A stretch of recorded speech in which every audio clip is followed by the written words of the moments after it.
આમંત્રણ આપેલું છે બરોબર છે. આ પોલીસ મેળો છે.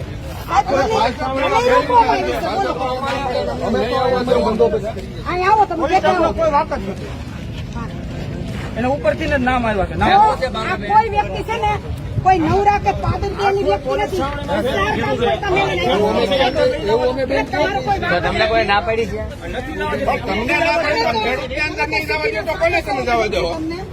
તમારી કોઈ અમે તમને હેલ્પ કરી તમારો કોઈ ઇસ્યુ નથી. આ તો બીજા મંત્રી છે ને એટલે હું બોલું તમને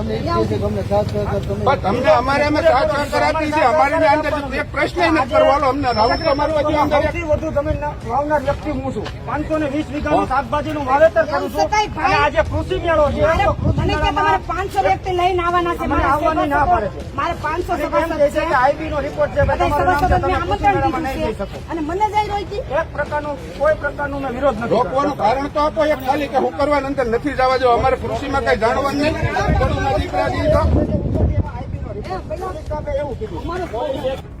મારું નામ ભાવેશભાઈ હંસરાજભાઈ ગોધાણી છે. હું એક પ્રગતિશીલ ખેડૂત છું બગસરા તાલુકા. આજે બગસરા તાલુકામાં 14/10/2025 રોજ એક કૃષિ મેળાનું આયોજન કરેલું હતું. એટલે કૃષિ મેળામાં અમે 10 વાગે આવ્યા. ત્યાં પોલીસ સ્ટાફનો 150 જણાનો કાફલો હતો અને અમને અંદર ન ના પાડી. તો એનું રીઝન પૂછવામાં આવ્યું કે ભાઈ કેમ મને અંદર જવાની ના પાડો છો? એટલે પોલીસ સ્ટાફે એવું કીધું કે આઈબીનો રિપોર્ટ છે કે તમને એન્ટ્રી નથી. પછી ગામડેથી ખેડૂત આવેલા છે. 500 ખેડૂતમાંથી અમને 5 જણાને રોકવામાં આવ્યા કે તમે વિરોધ કરવા આવ્યા છે. કોઈ પ્રકારનો વિરોધ નથી અમારો. અને સંવાદ કાર્યક્રમ હતો તો એક પ્રગતિશીલ ખેડૂત તરીકે સંવાદમાં જે નામ હતું મેં ફેસબુક આઈડીમાં મૂક્યું હતું કે ભાઈ સંવાદ કાર્યક્રમમાં જો મને ચાન્સ મળશે તો હું સંવાદ જરૂર કરીશ. એના હિસાબે અત્યારે કોઈને બોલવાની તાકાત નથી સામે. એના હિસાબે મને રોકવામાં આવ્યો છે. બહુ જ કોશિશ કરી પણ અંદર જવાની ના પાડે છે. હું આમ આદમી પાર્ટી સાથે જોડાયેલો છું. કહી છે પણ ના પાડે છે. હવે આગળના સમયમાં ખેડૂતો જ નિર્ણય લેશે કે જો એક પ્રગતિશીલ ખેડૂત 2 શબ્દ બોલતો હોય, જો એને પણ સામે જવાબ દેવાની તાકાત ન હોય તો આ બધા જ ખેડૂતો જો બોલતા શીખશે તો આ સરકારને પણ ઉખેડવા નાખવાની તાકાત અમારામાં છે.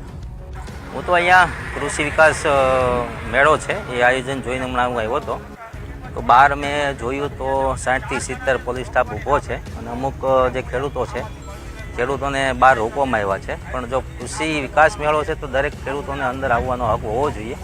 પણ ખબર નહીં કે આ પોલીસ સ્ટાફને અંદર અમુક ખેડૂતોને જવા દેતા નથી. એ ખોટું છે.